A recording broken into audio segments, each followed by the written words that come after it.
Bueno, muchas gracias, pastor.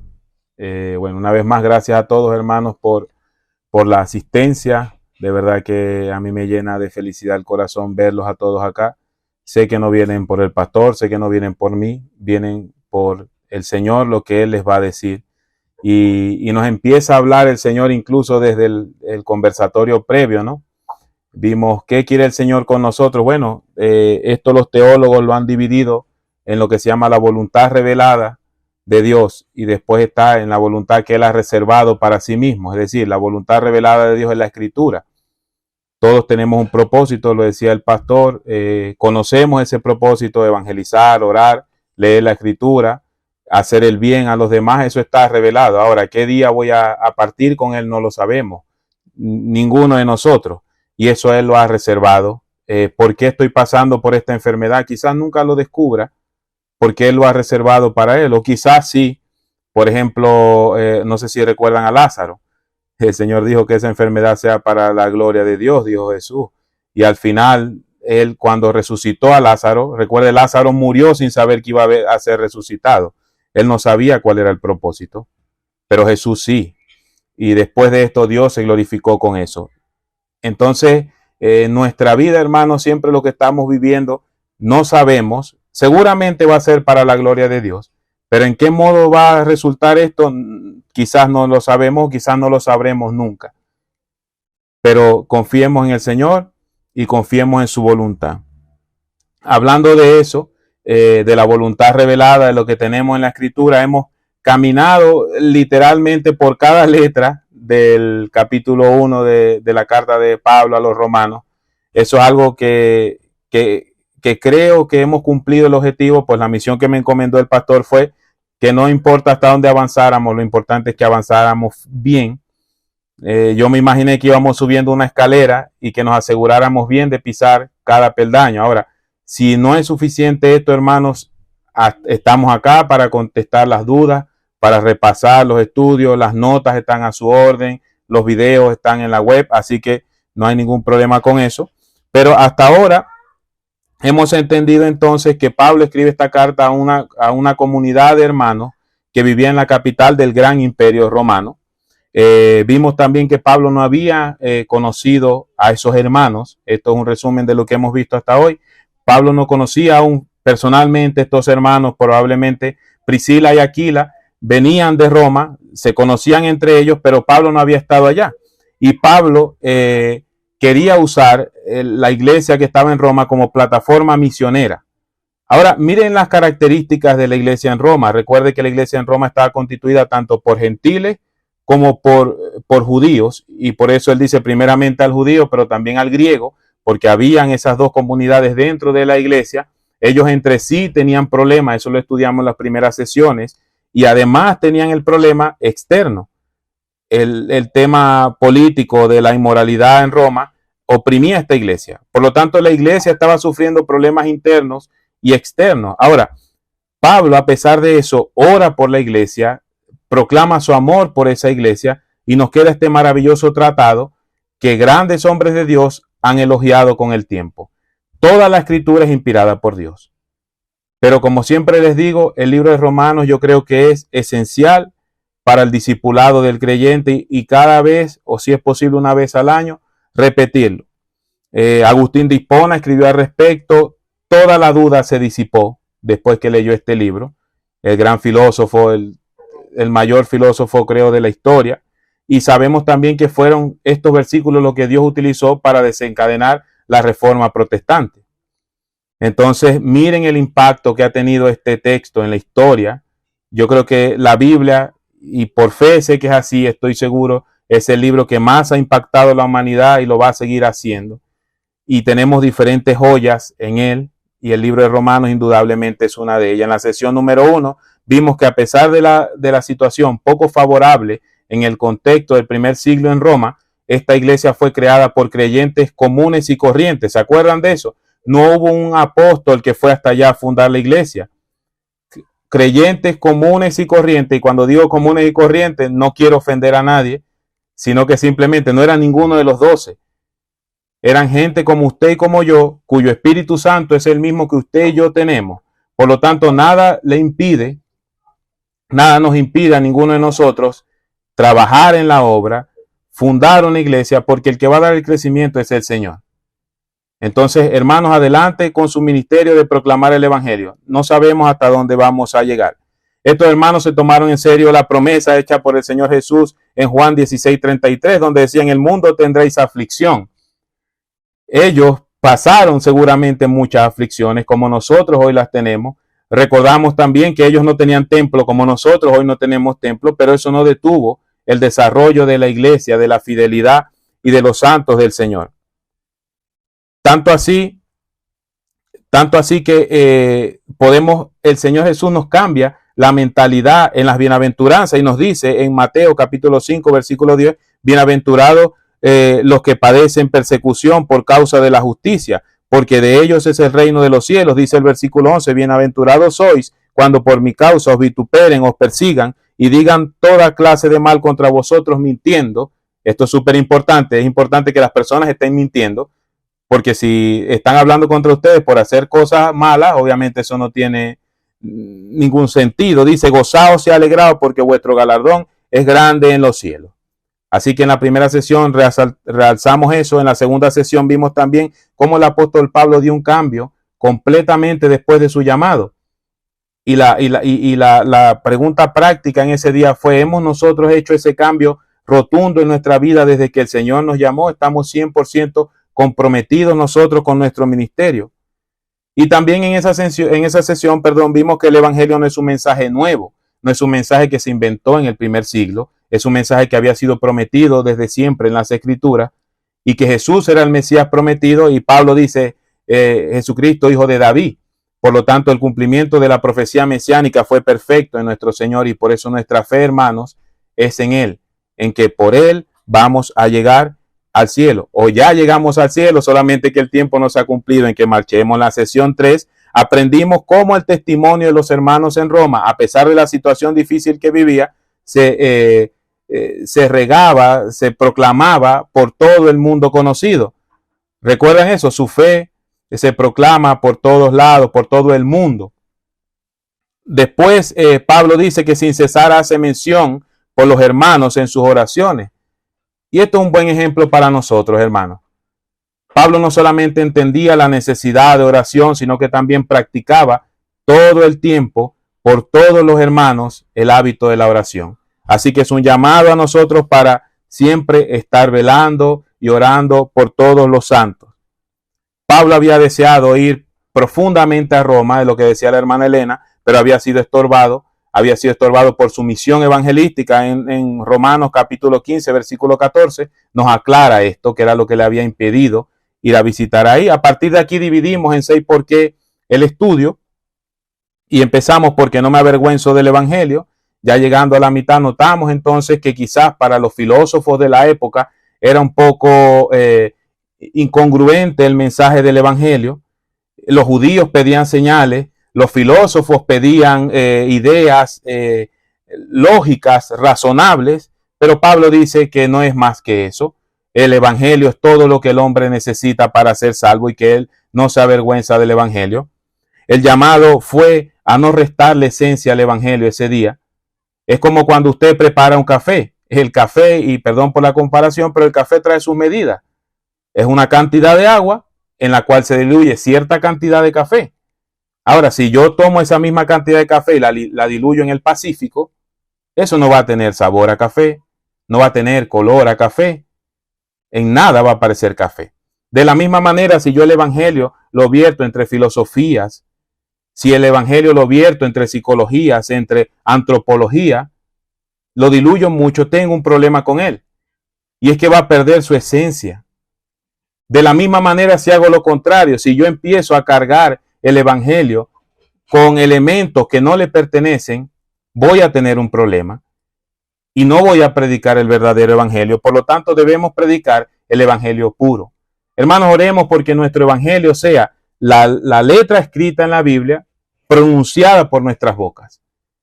No cambiemos nada de allí. Después en la sesión 5, porque el evangelio es poder de Dios para salvación, hicimos el ejercicio allí donde había un juicio, había un juez, habían unos imputados que éramos nosotros, había un castigo que era el infierno, y repasamos esa doctrina un poco. Después en la sesión número 6 vimos porque el Evangelio de la justicia de Dios se revela y empezamos a hablar sobre los atributos de Dios. El 7 porque la ira de Dios se revela. Y después en la sesión número 8 vimos porque de lo que Dios se conoce les es manifiesto. Y vimos el último porque las cosas invisibles de Él, su eterno poder y su deidad. Esto nos lleva a la última sesión, que es el día de hoy. Las consecuencias de ignorar esa revelación que Dios ha hecho para nosotros a través de su creación. Hablamos de que había una revelación especial que está en las Escrituras y una revelación general que es la que todo el mundo puede observar y la que también está escrita en los corazones de las personas para mantener una ley moral. Ahora, yo pensaba en otro ejemplo y recuerdan que yo les dije que quizás una persona en la jungla podía ver la lluvia y iba a atribuir esto a una deidad. Ahora, su corazón le dice que él tiene que adorar esa deidad y termina cayendo en idolatría. ¿Se acuerdan que vimos ese ejemplo, verdad?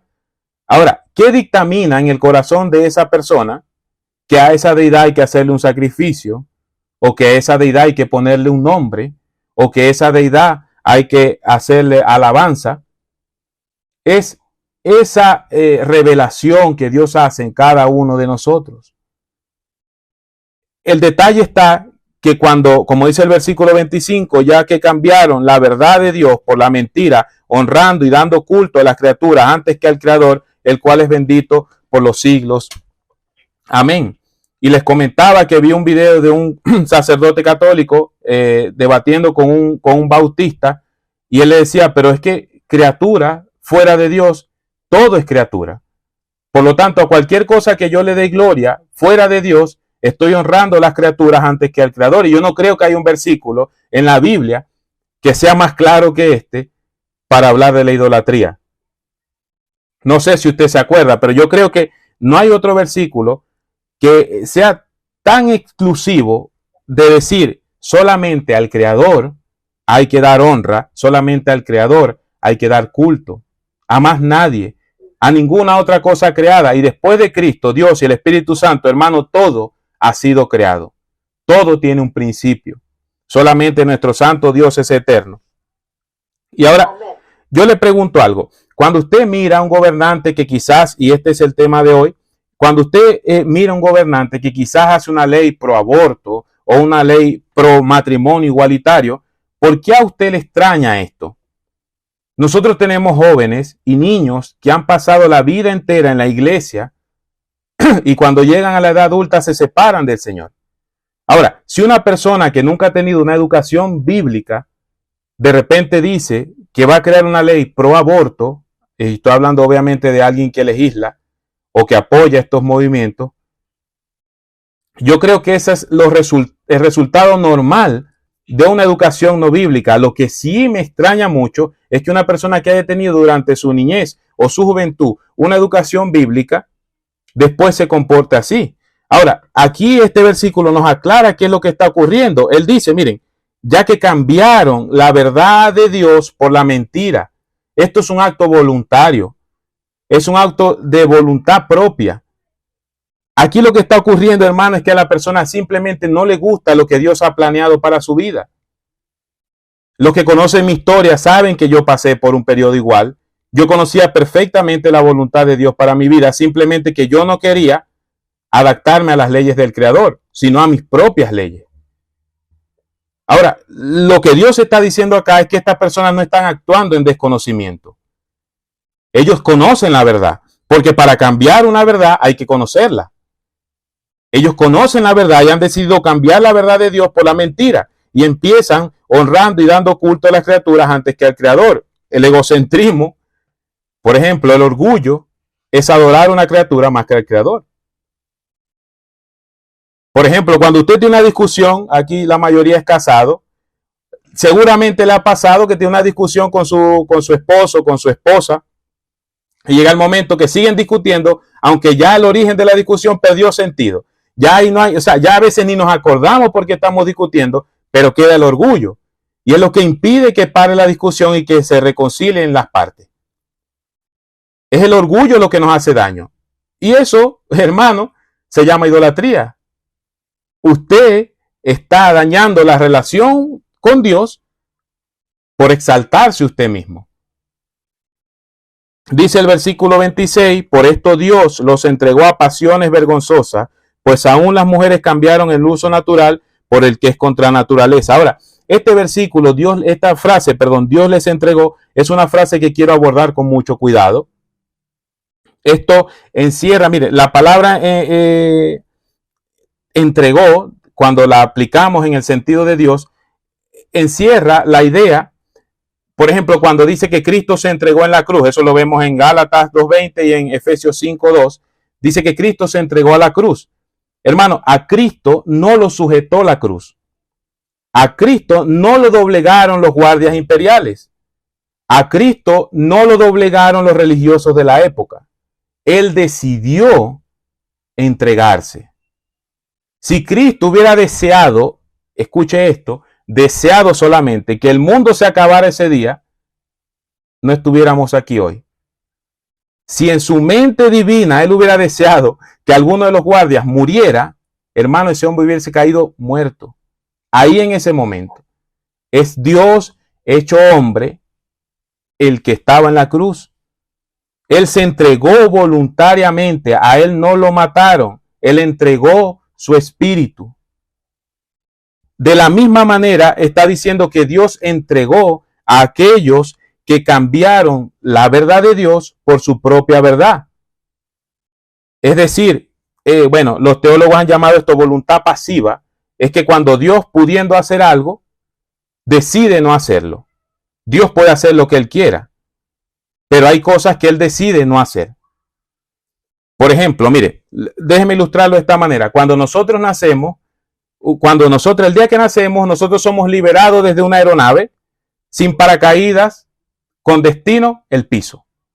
Así nacemos. Nosotros no nacemos como dice por ahí la sociedad, que con los años vamos madurando y mejorando. No, al contrario, los niños tienen más inocencia que los adultos. Nos vamos pervirtiendo en el camino. ¿Se ha dado cuenta de eso? Usted nace sin conciencia de la sexualidad, por ejemplo, o quizás de la sexualidad depravada. Usted nace sin conciencia de la ira, usted nace sin conciencia de estas cosas, y esto se va empeorando a medida vamos tomando, valga la redundancia, conciencia en la vida, hasta que llegamos a ser adultos. Miren, usted no ha escuchado por ahí, he aprendido a madurar, ya nadie me engaña, he madurado, ya nadie me toma el pelo, ahora sé que debo ser manso pero no menso. Esto es orgullo, hermano. Usted, el que diga eso, lo que ha perdido es la inocencia. El que diga eso, lo que ha perdido es el amor hacia los demás. Nos vamos endureciendo con el tiempo, nos vamos endureciendo hacia las personas, nos vamos endureciendo hacia Dios. Nacemos y estamos en una caída libre, sin paracaídas, con destino al piso. Ahora, Dios en algún momento del camino, a los que estamos aquí por su gloria y su misericordia, nos atrapó en la caída y nos ha rescatado de esa caída. Pero hay algunos que han cambiado esa verdad y Dios dice, no lo voy a rescatar. Él los entrega, él cede a su camino. No es que Dios los empuja, es que ellos ya van hacia allá. Y Dios decide no intervenir. También Dios los entregó, se puede interpretar, y esto sabe Cristian, por ejemplo, cuando alguien lleva un preso delante del juez. El policía no tiene nada que ver ahí. El delincuente decidió delinquir. El policía simplemente lo está llevando delante del juez para que el juez dicte la sentencia. De esta misma manera, Dios los entregó, dice la Biblia, y dice que parte de esa condenación es, pues, aún sus mujeres cambiaron el uso natural por el que es contra naturaleza. Dice el versículo 27. Y de igual modo también los hombres, dejando el uso natural de la mujer, se encendieron en su lascivia unos con otros, cometiendo hechos vergonzosos, hombre con hombre. Yo hablaba con un pastor amigo que él estudió filosofía. No sé si se recuerda, hace un tiempo atrás salió un problema con unas tesis de problemas sexuales con niños, de pedofilia. Hubo un escándalo, no sé en qué universidad acá, con esto. Y yo le preguntaba a un pastor amigo, él estudió filosofía, le repito, y él me decía, es que el problema, Ángel, es que nosotros nacemos pecadores Los niños obviamente son pecadores y si estimulamos ese deseo sexual, obviamente lo vamos a incrementar. Si estimulamos el deseo sexual de los niños, que encima tienen el virus mortal del pecado en sus corazones, simplemente vamos a expandir lo que ya ellos traen de fábrica. Eso decía. Ahora, miren, ¿qué es lo que pasa? Cuando el hombre decide no adaptarse a las reglas del juego de Dios, Dios los entrega y termina convirtiendo hasta lo lógico, hasta lo razonable, en su propia versión del juego. Y aquí dice que han cambiado el uso natural. Ahora, claramente está haciendo aquí alusión a la homosexualidad. Aquí no hay más donde buscar. La palabra que usa en griego es la palabra chresis, es J-R-E-S-I-S. Y esta palabra comúnmente, y perdonen por favor la expresión, hace referencia al acto sexual, literalmente. Es decir, al acto sexual, al coito. A esto está haciendo referencia. Y Dios lo que está diciendo es que están cambiando la relación sexual normal por una que es contra naturaleza. Hermano, el hombre sin Dios está tan vendado de ojos que algo tan simple como la anatomía, cuando usted mira un cuerpo humano de un hombre y un cuerpo humano de la mujer, no tiene que ser médico para entender cuál es el uso natural de cada una de sus partes. Usted no come por sus oídos, usted no respira por los ojos, y eso es lo que está diciendo. Han llegado a tal oscuridad que hasta lo que es lógicamente razonable lo han cambiado a su propia versión dañada de esto. Y déjeme decirle algo, yo no tengo algo personal en contra de los que practican la homosexualidad. De hecho, yo creo que es como cualquier pecado. Es como mentir, es como hablar mal de alguien, es como ocultar información, incluso es como sentir odio hacia alguna persona. Todos los pecados son iguales para Dios. Pero sí es necesario llevarles el mensaje a ellos, pero no el mensaje de que dejen de ser homosexuales, el mensaje de Cristo, y Cristo se va a encargar de cambiar eso. Recordemos que ese es el proceso de las cosas. He visto muchos hermanos que hacen apología de la heterosexualidad y eso está bien porque es bíblico, pero no con odio, no tratando de hacer cambiar a esas personas, porque usted no va a hacer cambiar a esas personas. Yo siempre pongo el ejemplo y digo, si yo lucho porque mis dos hijos varones tengan esposa y tengan una linda familia y mi hija hembra, mi hija niña, hembra decimos en Venezuela, mi hija niña tenga un buen esposo y tenga una linda familia, simplemente logré tener 3 heterosexuales en mi familia. Ahora, si yo les predico el evangelio y oro por ellos, probablemente tenga 3 salvados del infierno en mi familia. Y esto es más importante, porque cuando yo me muera, cada quien va a hacer con su vida lo que le parezca. Pero si ellos siguen a Cristo, van a tener que vivir bajo las normas de Cristo.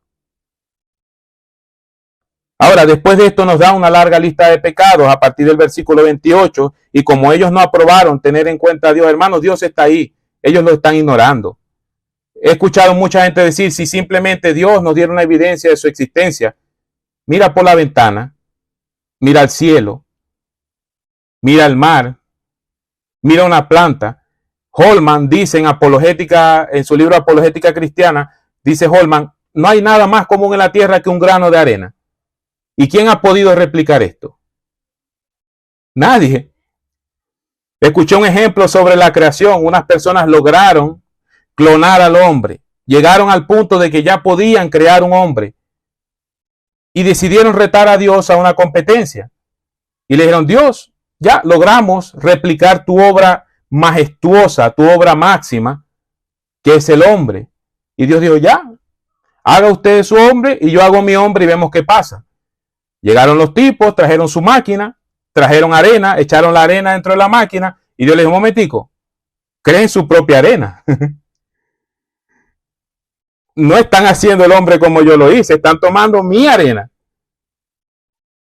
De esta misma manera, hermanos, si alguien diría, Dios no se muestra, los filósofos dicen es que los negativos no se prueban, yo no tengo por qué probar que no existe Dios. Yo creo que sí, tiene mucho que probar, porque esta creación no existiría sin un creador inteligente detrás de ella, pero ellos no aprobaron tener en cuenta a Dios, entonces Dios los entregó a una mente reprobada para hacer cosas que no convienen. Y empieza a decir, estando atestados de toda injusticia, fornicación, perversidad, avaricia, maldad, llenos de envidia. Fíjense, la envidia está en esta lista de pecados. No podemos atacar a los homosexuales sin atacar a los envidiosos, por ejemplo. Son pecados ambos. Homicidios, contiendas, engaños, malignidades, injuriosos, soberbios, altivos. Cuidado con ese pecado. Yo creo que es de los más comunes en la iglesia, la altivez. En la iglesia sí es verdad, poco se ve en otros pecados, pero la altivez se ve mucho. Se ve mucho. Yo leí en un libro de John MacArthur, él decía, yo le doy gracias a Dios cada vez que paso por una situación difícil. Yo doy gracias a Dios cada vez que uno de mis libros es atacado. Porque eso me recuerda que yo no soy nadie. Eso me recuerda que si yo no predico la palabra de Dios, no estoy cumpliendo con lo que el propósito que Él me ha puesto en esta tierra, decía MacArthur. Inventores de males. Mire, este lo subrayé porque me llama la atención. Recuerde que estamos en el versículo 30. Dice que son inventores de males. ¿Usted no se ha puesto a pensar por qué el hombre cada vez saca drogas más dañinas? Ahora tenemos esta famosa droga zombie, el fentanilo, en los Estados Unidos, está causando estragos. ¿Usted no se ha puesto a pensar por qué hay que sacar drogas más dañinas cada momento? ¿O por qué hay que pervertir más cada cosa? Simplemente esta oscuridad en la que viven los hace ser, o nos haría ser nosotros también, si no fuera por la misericordia de Dios, inventores de males. ¿No ha escuchado usted a veces cuando uno ve a algún delincuente que es muy astuto, dice, si usara esa inteligencia que tiene para hacer el mal, la usara para hacer el bien, estuviera en la NASA? Así dice la gente. Y es porque la capacidad de maquinar la maldad es increíble, hermano. Es increíble. Desobedientes de los padres. Fíjese esto. Está en esta lista de pecados. No está lejos por lo menos del asesinato, del homicidio. Desobediente a los padres, necios, desleales, sin afecto natural, implacables y sin misericordia. Hablamos de la ira de Dios, cómo nosotros debemos responder ante el pecado. Pero también está la misericordia de Dios. Y nosotros debemos mostrarla. Dios se hace visible, a Él hace visible su eterno poder y su deidad a través de las cosas creadas. Él se manifiesta a través de lo creado. Y ¿sabe algo? Dios también nos creó a nosotros. Por lo tanto, somos evidencia física de la existencia de Dios. ¿Dónde va a haber un no creyente la misericordia de Dios? Si no es en nosotros. ¿Dónde va a haber la justicia de Dios si no es en nosotros? ¿Dónde va a haber la santidad de Dios si no es en nosotros? Recuerde que somos cartas abiertas, somos cartas públicas, leídas. Debemos ser, hermanos, nosotros 100% transparentes. No digo que seamos perfectos, digo que seamos transparentes. Versículo 32. Quienes habiendo entendido el juicio de Dios, que los que practican tales cosas son dignos de muerte, no solo las hacen, sino que también se complacen con lo que lo practican. Una vez más, la justicia de Dios condena al pecador a muerte. Es lo que dice al principio, habiendo entendido el juicio de Dios, que los que lo practican tales cosas son dignos de muerte. Otra vez, ese atributo de Dios es su santidad, es su justicia, que no puede convivir con el pecado y condena al pecador a estar eternamente separado de él. Dios no puede, en cierto sentido, transar con el pecado porque se convertiría en justo y perdería su santidad. Como lo hablamos ya, él necesitaba limpiar al pecador para acercarse a él. Y lo hizo a través del Señor Jesucristo. Ahora dice, sino que también se complacen con los que los practican. Recuerden que las malas conversaciones corrompen las buenas costumbres. Hay un refrán, dime con quién andas y te diré quién eres. Eso no es bíblico, pero yo creo que tiene mucho sentido de la Biblia. Y alguien dirá, no, pero es que Jesucristo se juntaba con prostitutas y con recaudadores de impuestos. Sí, era el Señor Jesús. Él no iba a ser contaminado. y tenía un propósito para ir allá, y era mostrar el amor de Él, era mostrarse Él. Él es el Salvador. Nosotros no somos Jesús. Sí debemos tener misericordia. Ahora, la pregunta es, ¿nosotros nos estamos juntando con personas no creyentes para evangelizarlas o porque nos deleitamos en sus cosas? Alguna conversación, algún chiste que no debemos oír nos causa demasiada gracia. O algunas conversaciones o planes que ellos están haciendo nos llama la atención un poco. Hace tiempo compartí con los varones, en el grupo de los varones, ese himno que dice, te desprecian tus amigos, cuéntale a tu Señor, no recuerdo cómo se llama ahora. Y yo decía, ese, gracias. Dice que si te desprecian tus amigos, tú cuéntaselo a tu Señor. Y yo decía, bueno, ¿por qué no me están despreciando mis amigos? Si debe ser normal esto, algo está pasando mal. Y el detalle es que quizás yo no estaba siendo tan radical como debía ser. Cuando empecé a prestarle atención a mi actitud, ahí empecé a sentir el rechazo. Y algo está bien. Conocí un pastor que decía, cuando la iglesia se esté llenando mucho, voy a tener que renunciar porque algo estoy haciendo mal. Y es que la palabra de Dios, hermano, produce dos cosas, ira o arrepentimiento. No nos hacemos populares predicándole. Bueno, nos hacemos populares entre los hermanos, pero entre la gente del mundo no nos hacemos populares predicando el evangelio. Incluso entre algunos hermanos nos ganamos enemigos, digámoslo así, o adversarios predicando el evangelio. Si no, pregúntele a los grandes teólogos que han vivido. Ahora, si no, también se complacen con lo que los practican. No sé, aquí existe la figura, porque lo busqué y está, asociación ilícita para delinquir. ¿Conoce usted ese término? Seguro Cristian lo conoce. Es cuando básicamente, lo voy a leer, esto lo busqué en la Fiscalía de Chile, dice, lo define de la manera siguiente. Consiste en un grupo de sujetos, dos o más personas, que se ponen de acuerdo para llevar a cabo delitos que atenten contra el orden social, las buenas costumbres, la propiedad o las personas. Eso es asociación ilícita para delinquir. Y esto es lo que está el Señor recriminando aquí.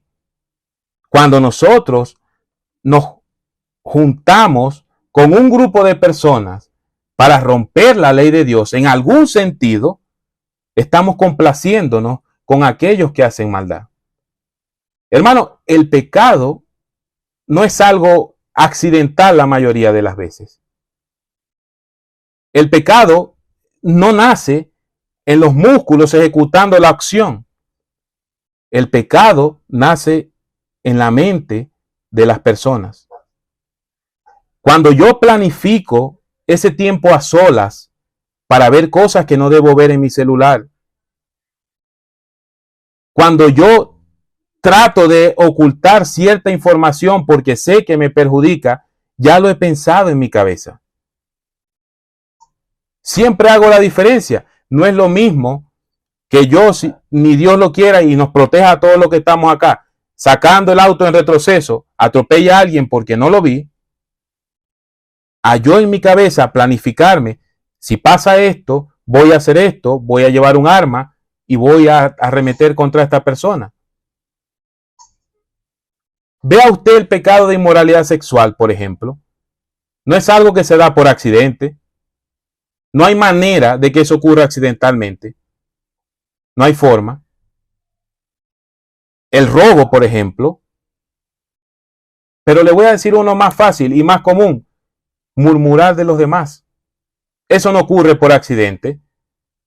¿Sabe usted qué regla puede poner para eso? Piense si lo que usted le va a decir a esta persona sobre aquella, usted se lo pudiera decir a la otra persona sin tener ningún tipo de problema. Piense eso. Cuando usted vaya a hablar sobre otra persona, dirá, si esa persona estuviera aquí, yo podría decir lo mismo sin tener problema. Y si la respuesta es no, no lo diga. Yo recuerdo que el pastor de nuestra iglesia en Maracaibo, cuando el pastor, tengo que contarle algo, perdón Marco, te voy a usar como ejemplo, tengo que contarle algo del hermano Marco.